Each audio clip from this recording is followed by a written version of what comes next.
Hi, Gaye DeRusso with the Majestic rider. So this is Standardbred Mare, and she just came in yesterday. She seems like a nice mare, a little bit on the nervous side, but what I want to show you is mares can be difficult, and she didn't want to back up from wiggling the rope. Of course, she doesn't know that. Why would she? She backed up so, but she's got to become a little bit more respectable, and I want her to stay out of my space, so I have to teach her what the wiggle of the rope means. And these are some of the best ropes you can get, especially if you don't want to walk around with a stick or you can't carry a stick because it's too heavy. But you need something a little bit more than like a dressage whip because the horse really isn't listening, and she's a big horse. You can whip this around you. It has the little leather, and that way you're not really hitting them. If they walk into it, it was their choice. But she's got to learn. She's got to stay out of my space the whole time. She's doing much better now. But even when I was standing here trying to set my phone up, she started moving around. She's got to know she can't move her feet unless I tell her to. Because again, to live in our world, there's sometimes dangerous things around. We really can't have them moving around if there's traffic or something else. So I'm going to go over there, but you won't hear me because I wasn't expecting to video. And I'm just going to show you how I got her to back up, and then I'm going to walk her around and then kind of test her to make sure she's out of my space. Standardbreds are very nice horses. They're not afraid of much. That's good and that's bad, because then you can't get them to back up because they have no respect or anything, and they're used to all these things moving around them. So she might get a little anxious, but she's not really afraid of me. So I had to teach her, like, hey, you need to pay attention to what I'm asking because I need you to stay out of my space, and this is something you need to learn. You can't just, walk over the top of me. And she's an older mare, but not a lot of people work on the groundwork, and that's where everything starts. So let me show you her backup. So wiggle. Now 5 minutes ago, 10 minutes, she didn't do that very well. She actually tried to come over the top of me. Back. Now see, some of the time she's responding and some of the time she's not. That's okay because it's new, but I'm going to use this for backup if she doesn't back up. Back. Good girl. Good job. So I know you lost visual for a minute. So I'm going to try it again. She goes a little crooked. She needs to back up straight.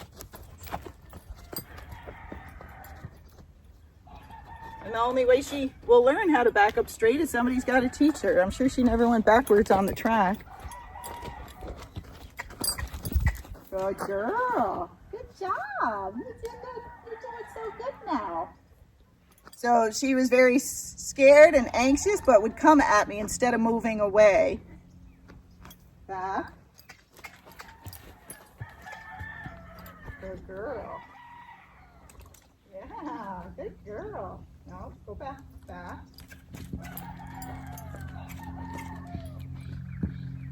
Good girl. Good job. So you can see she's still going crooked, but this is day one. So I'm going to back her up every day because this is important that she knows how to back out of my space but stay straight in case we ever got to do that on the trail. Back.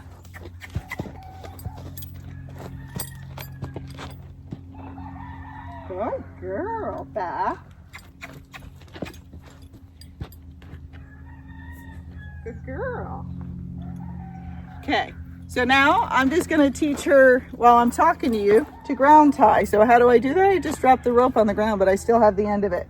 So if she moves, I'm going to correct her. If she just stays there and stays out of my space, she can look around. She just can't put her head below her knees because she'll get distracted, and she can't, start walking around. So the difficult thing with mares is they're smart. They're going to test you. So when I tried to back her up, what I started with is the normal backup because I figured she probably knew that. Just put some pressure on. Then I started to go up and down because when I wiggle the rope, there's going to be some up and down to it. And I thought she did pretty good. So I was like, okay, I think you might be able to understand. So then I wiggled the rope. When I wiggled the rope, she came forward at me. Maybe somebody taught her a cue like that. Who knows? And then I had to get her out of my space. So when I winged the thing, so she's got to learn I can control her from here too. That's why that wiggling the rope is so important. If I walk up and back her up, she's not going to make the connection. If she's like Gaye has that magic rope, and when that's on me, I can't move, she's going to get better fast. So that's why I teach the backing up from the wiggle the rope first, so I can do all these other things, and I can walk her around, wiggle the rope, and keep her out of my space. But the problem with mares is they're smart. So they're going to test you. they're going to fight with you, especially if they got allowed to do things before that they didn't have to do today. Like, nobody's made her do this. I can already tell. So she's like, I'm not doing it. I don't understand. I'm coming towards you. And I'm like, no, that's not it. So then I would go up to her, back her up while I was wiggling the rope, kind of up and down, but then back her and help her. And then I had the stick there and I just tapped her a little bit in the knees to get her to move off of the pressure.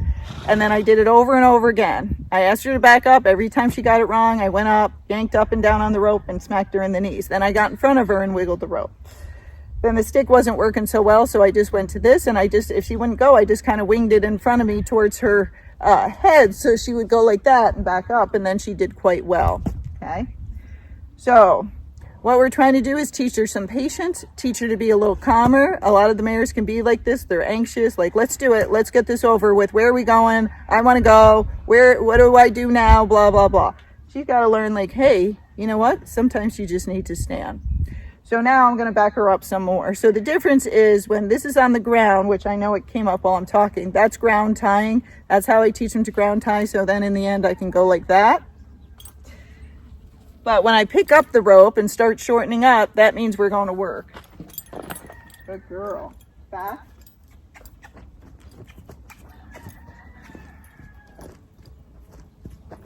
Good girl. Good job. Good girl. You don't like the bugs.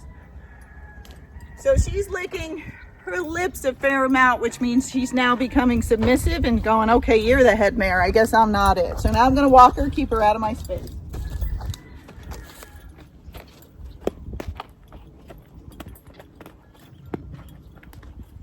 So if she gets close, you can just wing this around you if you feel bad keeping the horse out of your space.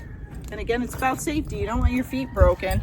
But you can just wing this around you. And if she's getting close, you can just turn around and whip it more. See, now that she knows, like, hey, Gay's serious. She's like, I'm going to get out of her way. I don't want to get smacked with that. It's not going to hurt them a lot. It's mostly the noise and it stings a little bit. But again, if you don't want to hit them, it's okay. Just hit yourself, but wing it hard. Make noise. You will end up with some bruises because you don't have thick skin like they do. But you can hit yourself instead of hitting them. But again, if they walk into it, one little smack will do a lot for you to teach them to stay out of the way. And it's a lot nicer than another horse, which would have kicked it. Okay? A little tap is nothing compared to kicking.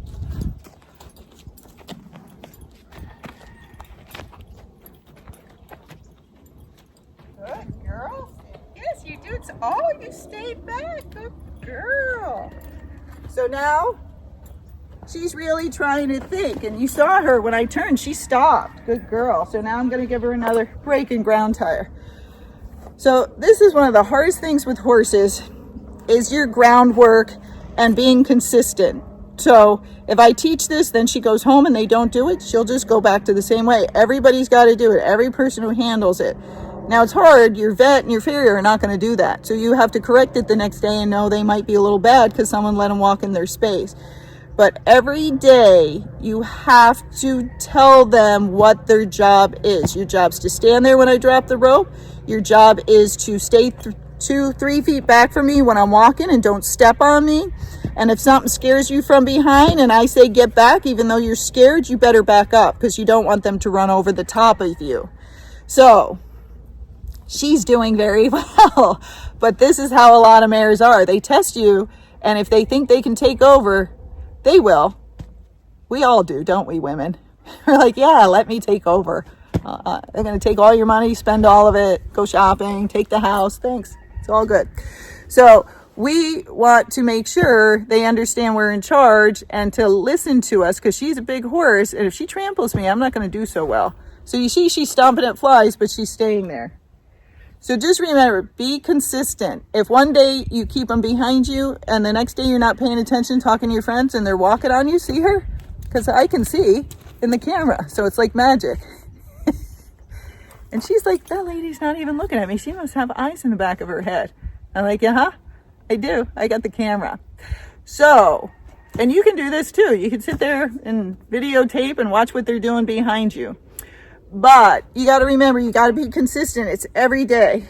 And that's why they say be black and white to the horse. It's either this or this. The horses don't understand maybe, or today you can do this and tomorrow you can't do that. That confuses them and causes major behavior problems. It's, these are the rules. You're at my house now. I understand you don't know the rules. I will teach you the rules, and your life will be easy if you follow them. But if you don't follow the rules, it's going to be quite entertaining. So that's how it is with life, right? With people, kids, dogs, horses, blah, blah, blah.